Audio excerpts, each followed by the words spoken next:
Hi, I'm Alicia Shepard, and I'm a total news junkie. Lucky for me, I feel like I was born to be a journalist. There's no better job in the world.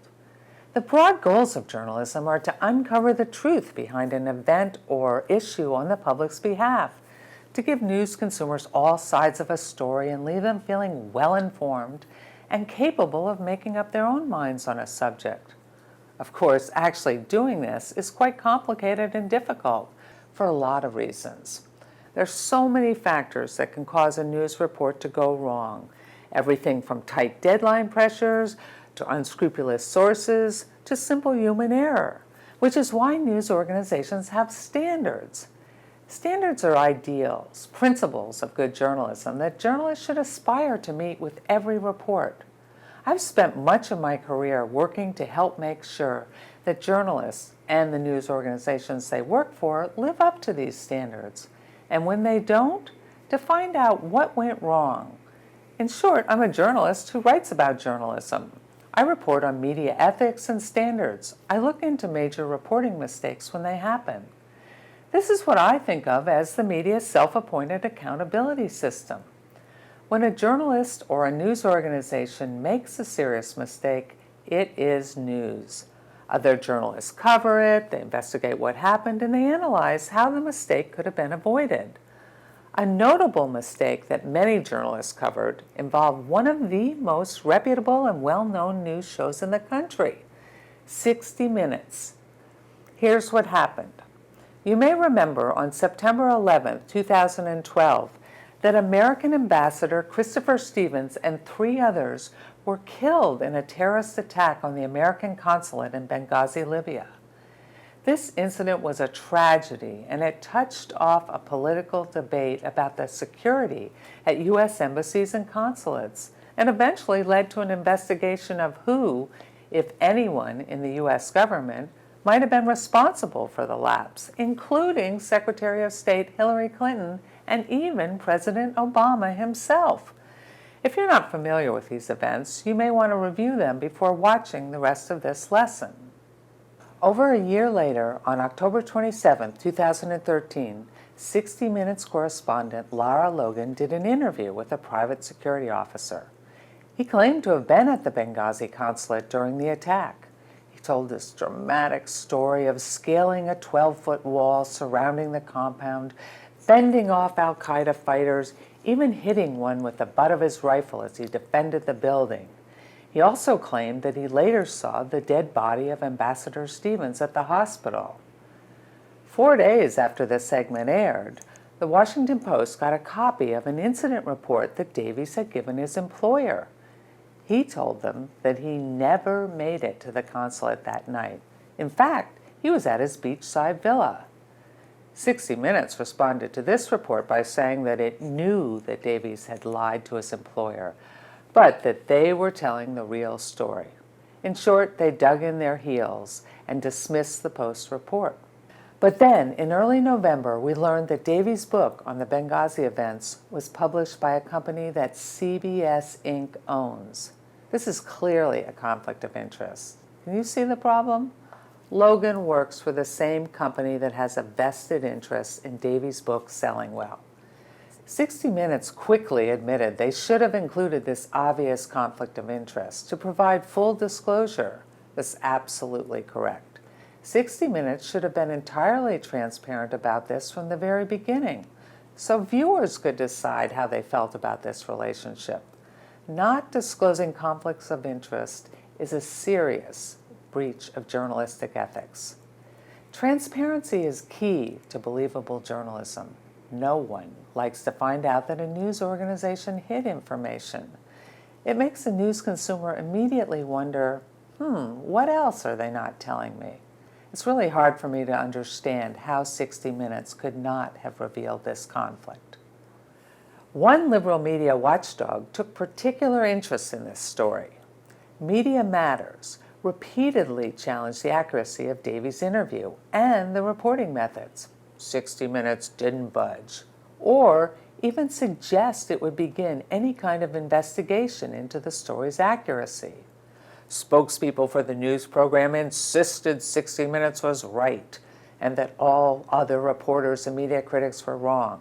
That is, until the New York Times published a story on November 7th, 11 days after 60 Minutes' report first aired.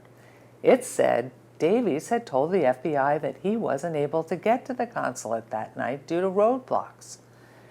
That made two reports, two documents that contradicted what Davies told Lara Logan during her lengthy interview. Much of journalism is based on what people say, but it's hard to refute documentation.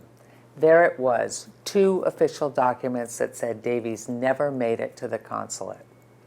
The same morning the Times story on the FBI report appeared, Logan went on CBS's This Morning program and gave a textbook apology.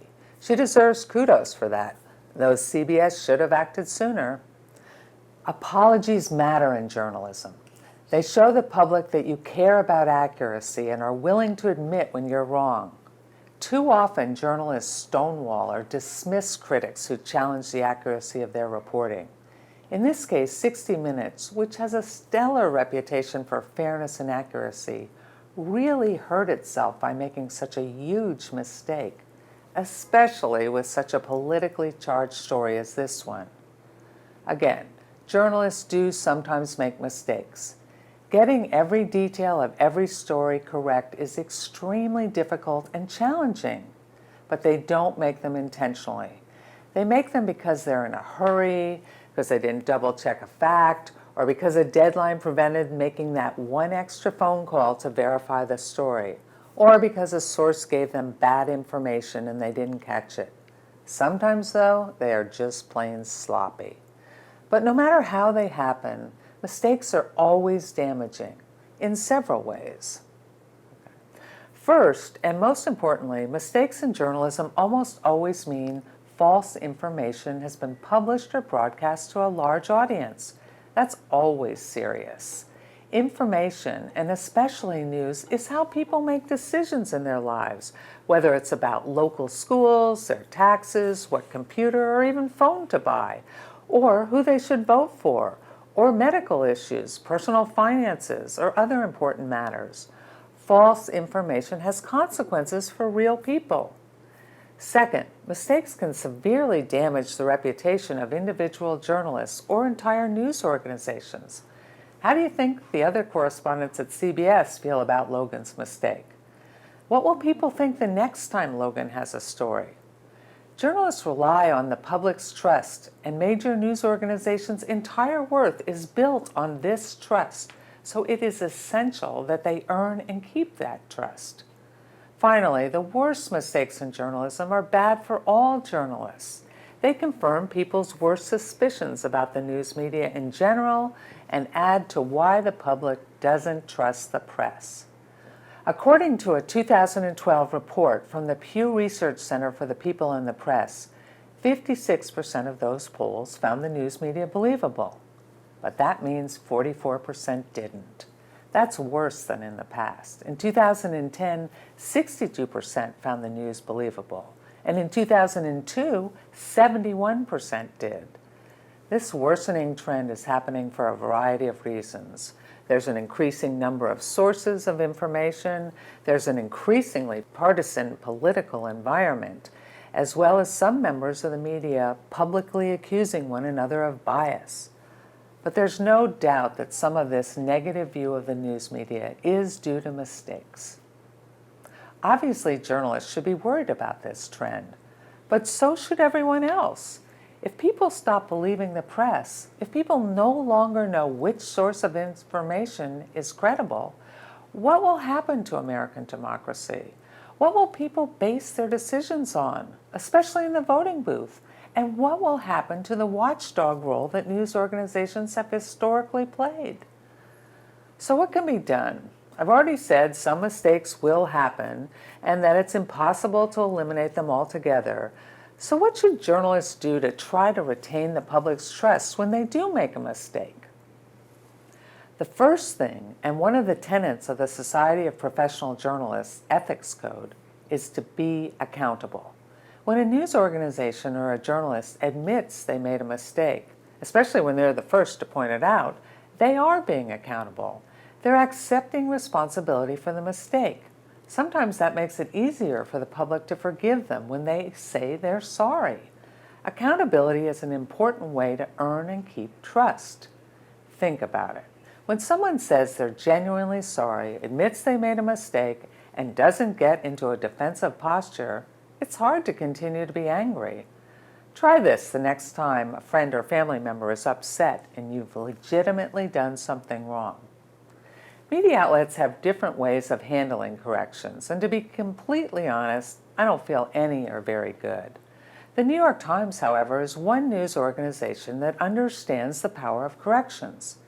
It runs corrections every day on page 2 of the first section. TV and radio aren't as consistent. They often do corrections on air, but then not everyone sees or hears them. In other words, there are limitations that broadcast media have when they want to correct a report on air. However, now that all media organizations have websites, at the very least they should run corrections on their web pages. But alas, they don't always do that. Another important step news organizations could take is to explain why the mistakes happened. This builds trust by helping the public understand the reasons behind the mistake.